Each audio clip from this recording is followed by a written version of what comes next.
Hello. Hi, Georgina. Um, hi. Actually, yeah, it's a pleasure to be here with you today, and I'm Ab- excited to tell you and all of your followers about my new book. Yes, I'm really excited. I finished it, I think Sunday night. So it was exciting. So your book, Tales of Virtuous Stepmothers, it's a book of fairy tales. It's do you want to tell the audience kind of why you wanted to write a book of fairy tales and why you thought this book might what it might do for the fairy tale genre and what fairy tale readers might really get out of it. Yes, thank you. So to start, I will tell you a little bit about myself. I grew up with my family in Winston-Salem, North Carolina, and then spent the later part of my life in Washington, D.C. I work at the Library of Congress, so you could say I have always fostered a lifelong love of literature and the arts. When my parents separated and my dad remarried, my older sister and I divided time between visiting our parents in separate homes. And when I grew up with fairy tales, I remember that there were several stories that featured wicked stepmothers in them. I'm talking about classics like Hansel and Gretel, Cinderella, and Snow White. And we all remember how those characters had to overcome those adversaries in order to achieve glory and live happily ever after. But I felt that those stories I heard in my youth didn't really match my experiences of having a stepmother. Granted, I went through the usual adjustment period that many children go through when they have a new stepmother. Um, Children usually believe that when two people get married, they're supposed to stay happy together for the rest of their lives. But sometimes that doesn't happen. Two big factors that affect all blended families are loss and change. And it seemed to me that the old stories I heard kept reinforcing this idea of happily ever after, which didn't really fit my family's situation. So we needed to find a different way forward. And with time and dedication, I was able to develop a more positive relationship with my stepmother, and we have a very supportive and loving bond right now. She's a very entrepreneurial woman who has worked with housing and urban development and with Congress for the New Urbanism to help us develop sustainable neighborhoods. So you could say that my real experiences with growing up with a stepmother and a growing sense of frustration that there were no fantasy stories that really reflected all of the good women in the world who are trying to be supportive and loving parents to their children. I was inspired to create a new book. So, Tales of Virtuous Stepmothers is a collection of 12 fairy tales, original compositions that actually showcase stepmothers as more heroic than the wicked villains you know from old folklore. These stepmothers experience different challenges, but they're all committed to protecting their families and achieving glory. All right, so each story, obviously, this is Tales of Virtuous Stepmothers. So each story has their each stepmother has a certain virtue or virtues, usually I guess courage, love, obviously. But do you want to talk about some of the virtues that um you gave to your stepmother characters? Yes, actually, when composing the book, I asked myself the question, what's the opposite of a wicked stepmother? And I tried to think of a word that would represent all the good characteristics that every stepmother should have.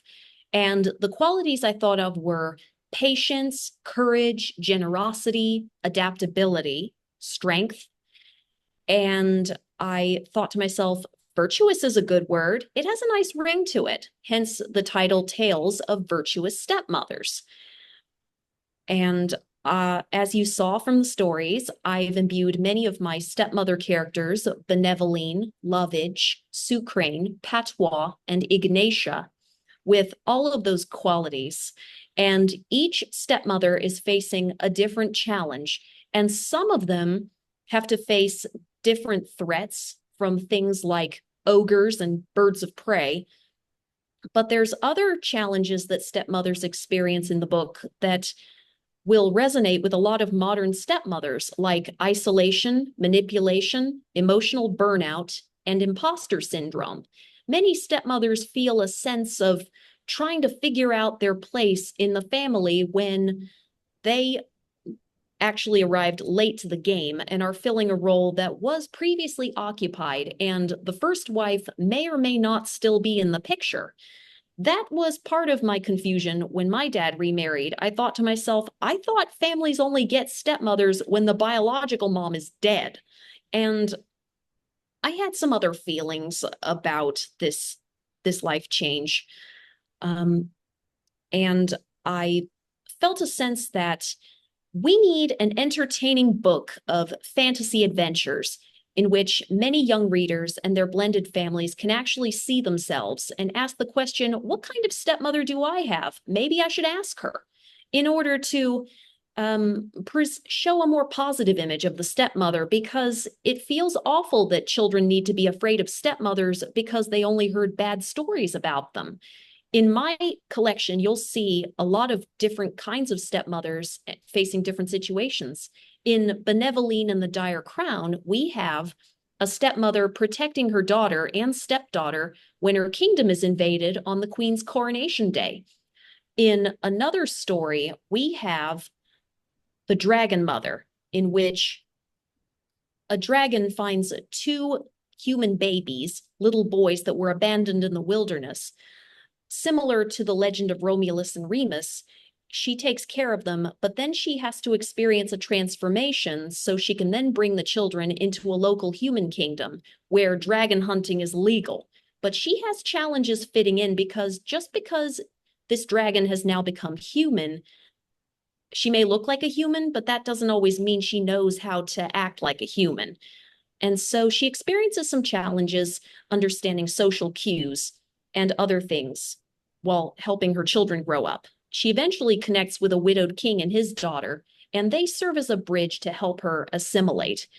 But the consequences of imposter syndrome include emotional burnout, because no matter how hard you try to be the ideal parent, eventually you're going to feel exhausted when you're not openly expressing the challenges you face and the people that you rely on do not support you. So yeah, again, there's so many points in there that are great. I wonder though, like some of your stories, I know like obviously you mentioned, I think in the acknowledgments that, a lot of that you took a lot of inspiration from the Grimm's fairy tales. Um, were there any other influences, like maybe modern day stories, or maybe even your studies, your own studies in I think French and Spanish languages that influence the stories at all? Yes, now that you mention it, I took a lot of inspiration from books that were not fairy tales, though I will admit that I've enjoyed the works of C.S. Lewis, Roald Dahl, Lemony Snicket, and J.K. Rowling. All of them wrote stories that have crafty humor and characters that are surviving insurmountable odds.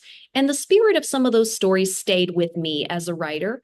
And I had some very good English lit teachers in school, and we studied classics like Richard III, The Great Gatsby, Of Mice and Men, and Their Eyes Were Watching God.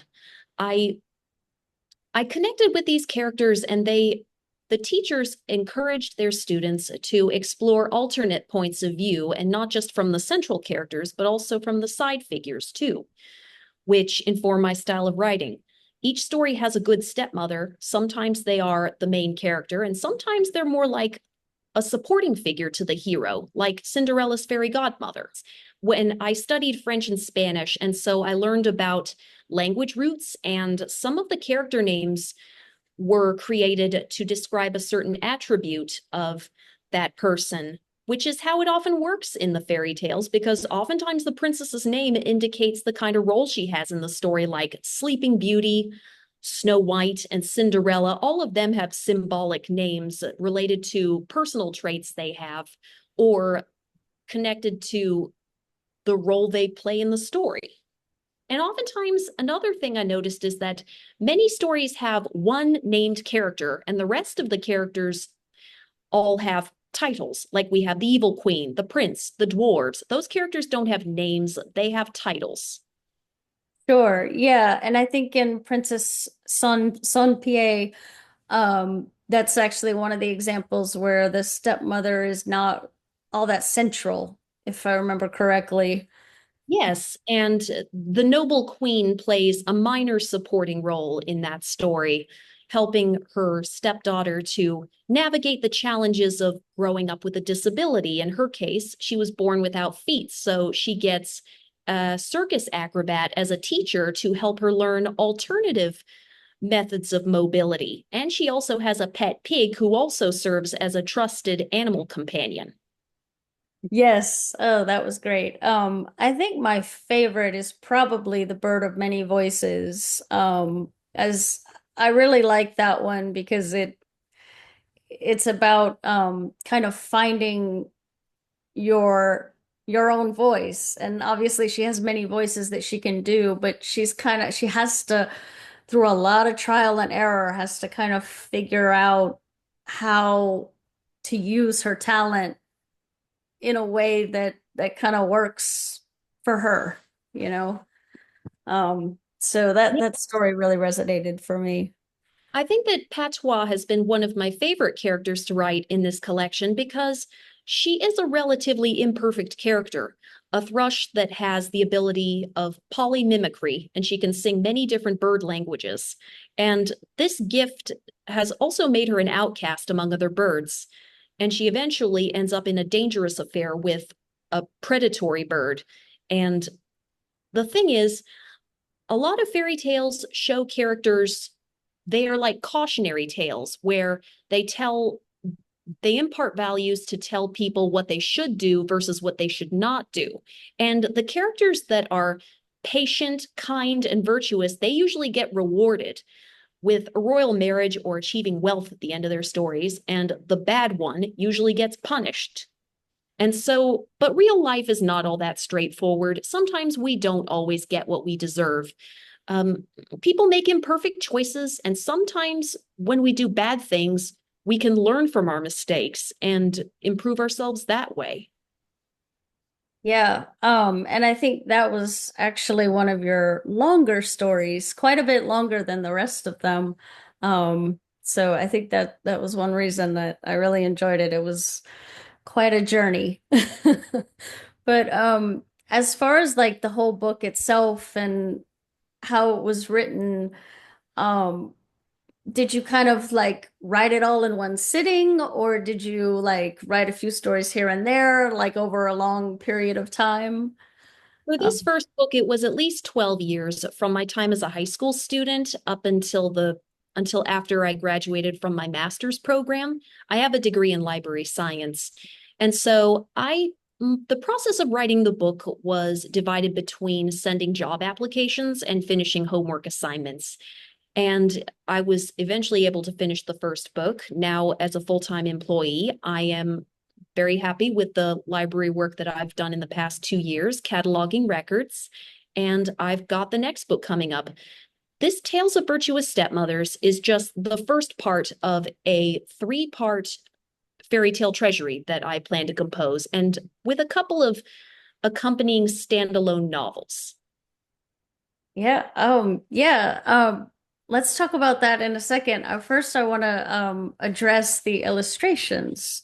Um, you have some illustrations in this book, and first on the cover page, oh well, on the cover of the book, and then the cover page, and on at the beginning of each chapter. Tell us about those illustrations. Well, when created those illustrations, I was trying to go with a royal theme, and I thought in medieval ages, royal families usually have different heraldry signs a coat of arms to symbolize the family and their values, and also stained glass. I used a graphic arts program to design the book covers the along with photographic elements of stained glass windows to create new images. Because the way I see it, stained glass windows are a mosaic created from different types of colored glass. All those different pieces come together to make one whole picture.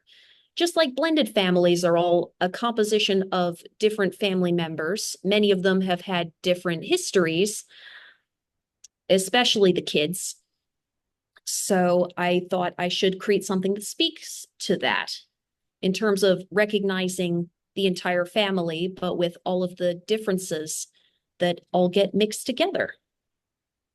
Yeah, that's beautiful. And yeah, and fascinating. What was you said you used a program to make them like a digital program? Well, Yes, I used Sketchbook Express to create the images.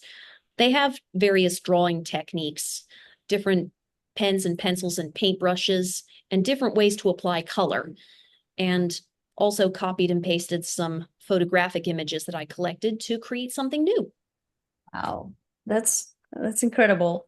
Um, so with this book, I think you said in one of your other interviews that I think you had decided that the reading level for the stories is middle grade and up. Um, is that kind of the age that you would recommend, from the middle grade age that you would recommend a parent as sort of the ideal age to introduce this Yes, book to a child? actually, Yeah. yes, actually, I would, because I feel that my stories touch on a lot of mature themes that I feel that young kindergarten readers cannot grasp yet. By the time the kid gets to be about 8 or 10 years old, at that point, they achieve another level of maturity. They're starting to gain more self-awareness and they're able to understand more things about the world. Um, and that was about the age I was when my parents separated, and and then I was 12 when my stepmother joined the family, and I I figured that we I wanted to make this book inclusive to a wide range of readers, because there's a lot of ideas that older readers can appreciate too, how hard it is to make the right choices sometimes, and the importance of being able to develop relationships with honest and trustworthy people, because there are many people who struggle with that in real life. And the the situation of blended families, it exposes you to a bunch of truths that you don't often see in nuclear families, because with nuclear families you have one happy couple with children, and you assume they're all going to go through the same process of living, like birthdays, traditions, weddings, graduations, and all of those milestones that parents observe when their kids grow up. But with blended families, it's different. They may be dividing time between separate homes, and some of these families might have challenges are that are very different. Yeah, yeah, for sure. Yeah, and like you said, with the nuclear family, hopefully they're happy. But yeah, Some families do have their own challenges, but there's this sense of false perfectionism that we ascribe to nuclear families. true. Uh, Yeah, and there is a sense of wanting to deconstruct that. yeah. Yeah, yeah. I mean, there's absolutely no perfection. In fact, I know there's one of your stories. Now, it's not jumping to me right now, but there's a lot in one of your stories in particular about perfection, learning to kind of uh, oh yeah, it was I think sorry, my French is not Oh, perfect. do you mean the patissiere and the pudding? Yeah, the patissiere and the pudding. Yeah, lots about perfection there. I really enjoyed that one as well. Yes, we in that story we have an ambitious stepmother called Sucrane who is running a bakery and she wants to make the best pastries in town.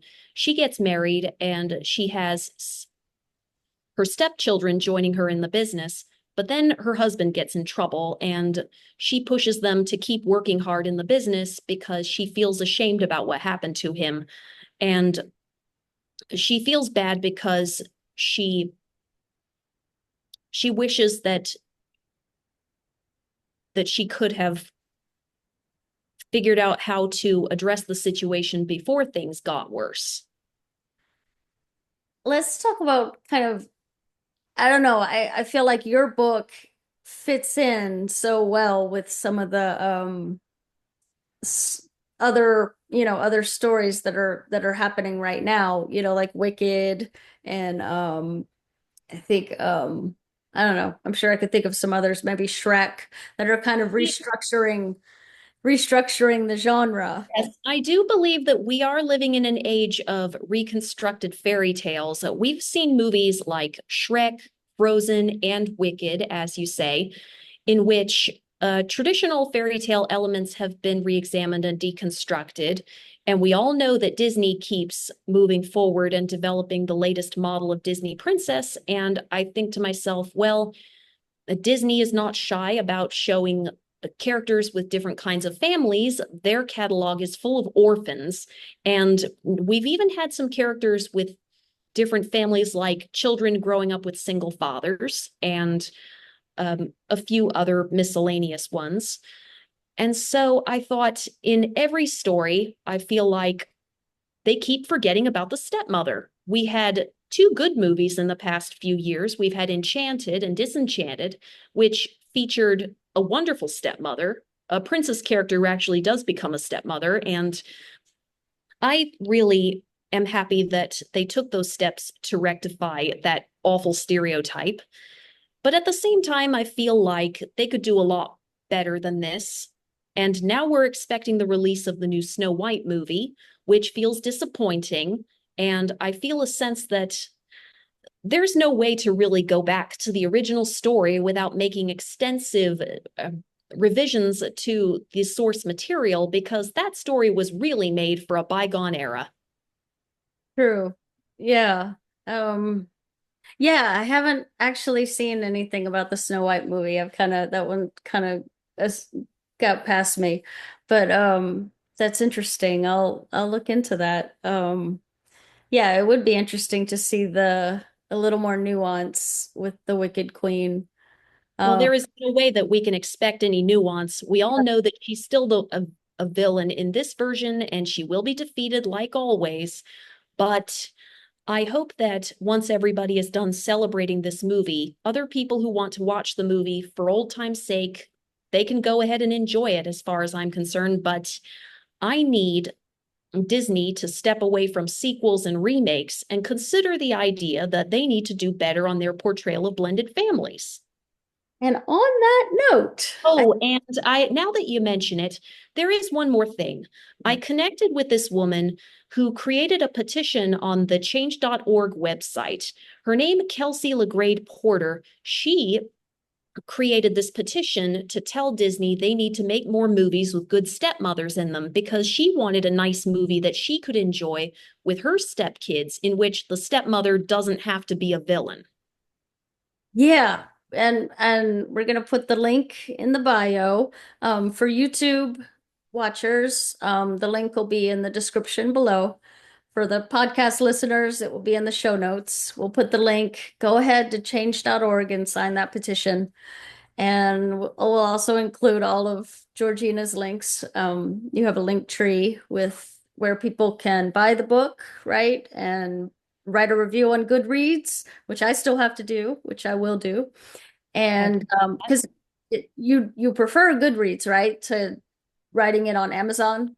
Amazon or Goodreads is all Okay. right with me. And I understand that we are currently living in uncertain times with all of the vast changes that have occurred in the government with the job cuts and Dodge's activities, which are utterly appalling. And I all I can say is I did not choose this president or his cabinet. Now, back to the subject at hand. Um, yes, the goal of the petition is to collect 2,500 signatures, and we're already about two-thirds of the way there. So this is your opportunity to make your mark on Disney history, and hopefully other blended families, whether you have stepmoms, stepdads, or step siblings in your family, you might have a chance to see new stories with new characters that actually speak to the nuances of many kinds of blended families. So get your signature on that petition today.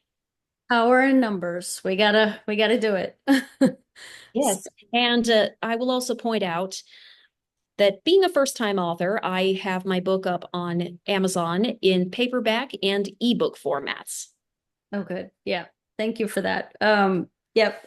I have the ebook. Wanted to get it fast so I could get it read and but yeah, it's awesome. So go read it.